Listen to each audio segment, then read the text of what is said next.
Sen tut çek. Geçirim çek. Çek gel tut çek.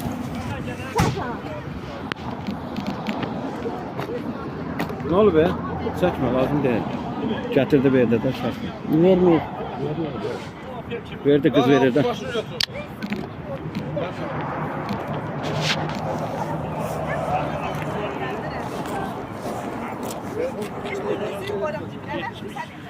Telefon kimindir?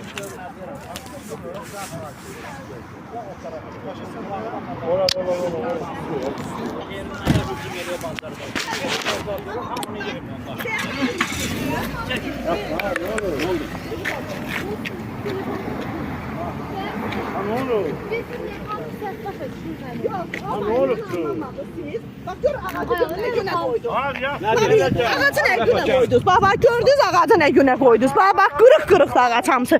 Uşaq deyilik ki bak gör ne güne koyduk ağacı. Bir ağacı niye bu ağıra koyduk? Bak gördünüz bak görün ne gündədir bak. Ağaç ayıbdır bakı.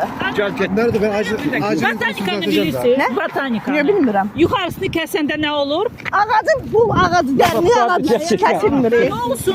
Buradan kessen de buradan iki tane budak gelecek. Bacım. Buradan gelecek iki tane Ağacın budak. bir dənə kolu qırıldısa, Gel, ağacın Vəfa. ulu öndər deyim ki, bir ağacın qolunu qıram, mənim qolumu Oy qırır. hanım bəstirin. Vefa gel de gel. Gətir gəl. Oğlumun da kəsdilər başını, Yeznəmi də öldürdülər. Allah şəhidlərimizə rəhmət Allah eləsin. indi siz imkan verin biz işimizi görək. Xahiş Görün mən edirəm. ağarram ki mən. Mən də sab adamam, Hə, sən yaxşı. qurban. Görsən sən qazi olan kimi mən də şəhid adamam.